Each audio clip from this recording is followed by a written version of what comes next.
With the big win over Kansas this past Saturday, does that mean the West Virginia Mountaineer basketball team now has an easier path to get to March Madness? I'm going to bring on a special guest to talk about that, and we're going to do that right after this word from our sponsor. Ladies and gentlemen, this episode is brought to you by Dutch Miller Automotive, where friends and family pricing means you get the best deal right up front on any new or pre-loved vehicle in stock every time. With brands like Chevrolet, Chrysler, Dodge, Jeep, Ram, Kia, Hyundai, Ford, GMC, Buick, and Subaru, the Dutch Miller Automotive family is always growing and ready to put you in the car or truck you've been searching for. Check out our inventory across West Virginia at DutchMillerAuto.com or come in today to the home of friends and family pricing, only at a Dutch Miller Automotive store near you.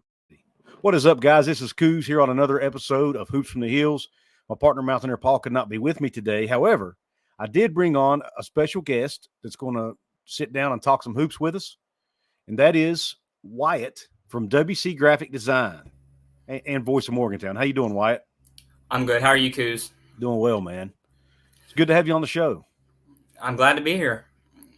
And real quick, let everybody know where they can find your work and what you're doing these days. So I am on Twitter at WC Graphic Design down there, and on Instagram at WC Graphic Design 22.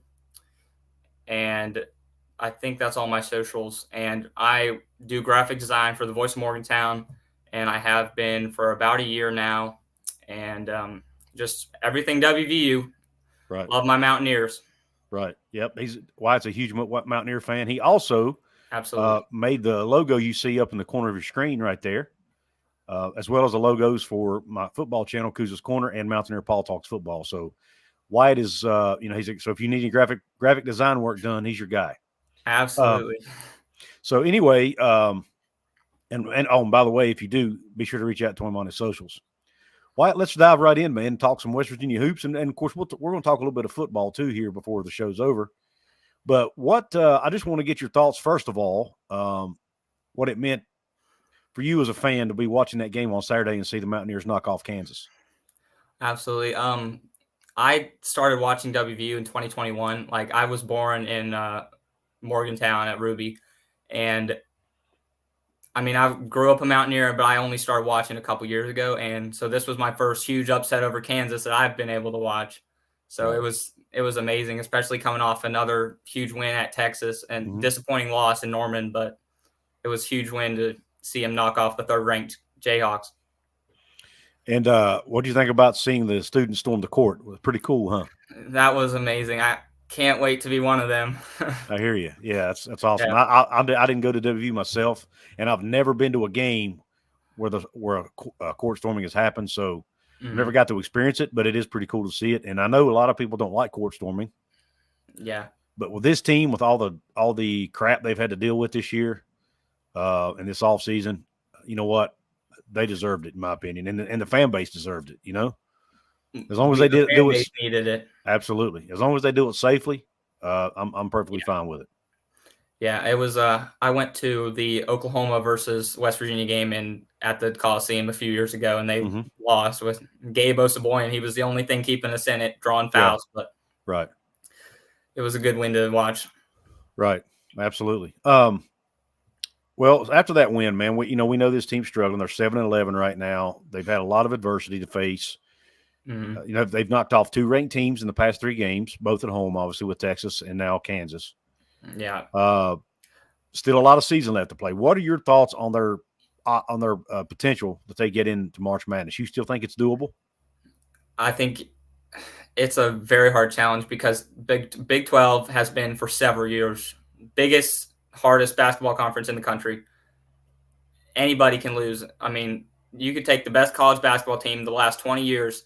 They would lose to UCF on the road this year in the Big 12. I think we have the talent to, and I think we absolutely could make a run.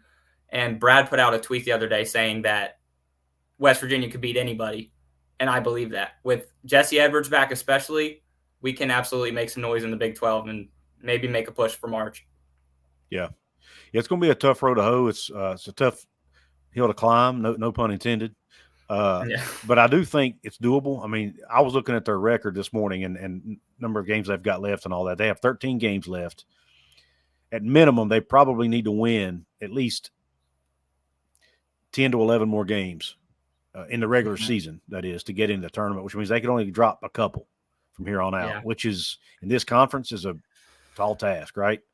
Yeah. But there is the Big 12 tournament at the end of the year, and I think that is where they have the best chance. By the time the end of the season rolls around, Jesse should be back.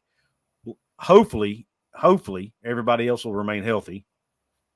They'll finally be at full strength. They'll have, depending on when Jesse comes back, they'll have 12, 13 games that they've played together as a team. And I think they have a chance to make a run in the Big 12 tournament and win the thing. And if they do that, then they obviously would get in as well. To me, that's their best chance. Would be to win the Big 12 tournament. Because again, going 11-2 or 10-3 in the next 13 games in this conference, when you still have teams like Baylor, Texas Tech, Texas again on the schedule, it's going to be a tough hill to climb, in my opinion. I agree with that the Big 12 tournament's their best chance to get in, because at this point, that's when losses to Monmouth and Radford kill your chances to make the NCAA tournament.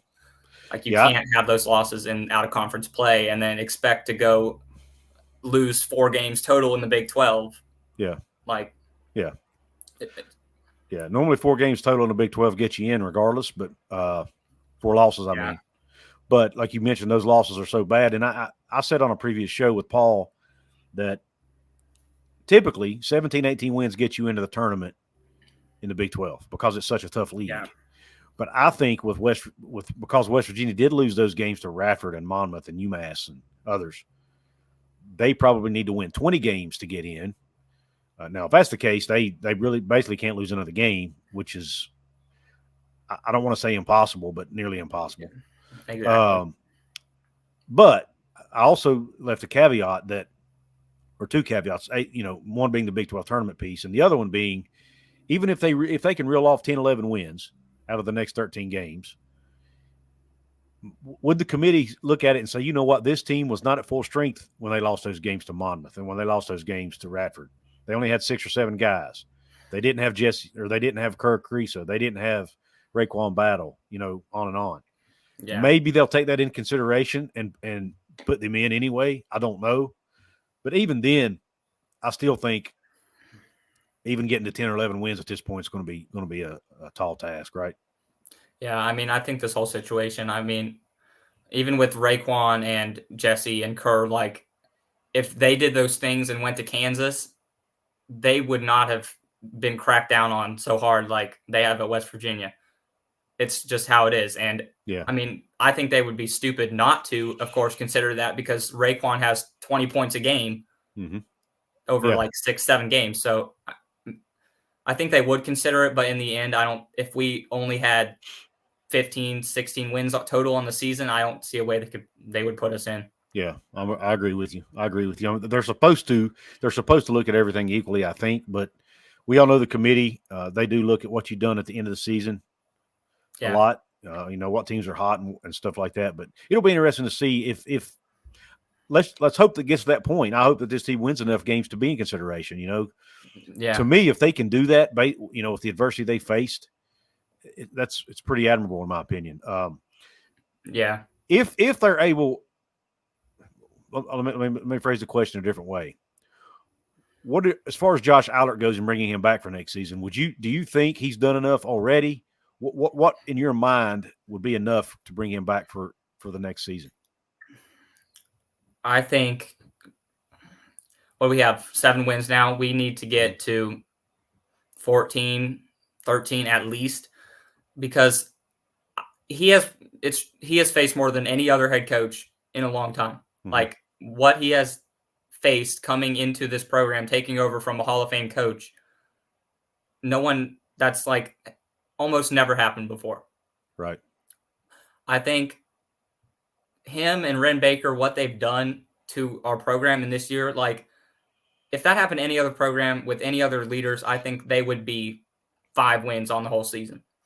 But I think the way they build our program, we have a lot of talent on our roster, and I think we can beat anybody. And the fact that we can pull off huge upsets like Kansas and Texas and compete at Oklahoma is like a testament to how we've really overcome some adversity this offseason and not stoop down to 4 or 5 wins the whole year. Mm-hmm. Yeah. I mean, I think if we can continue doing that and win some more games, I think he absolutely deserves at least one more chance to have some more success at WVU. That's fair. That's fair.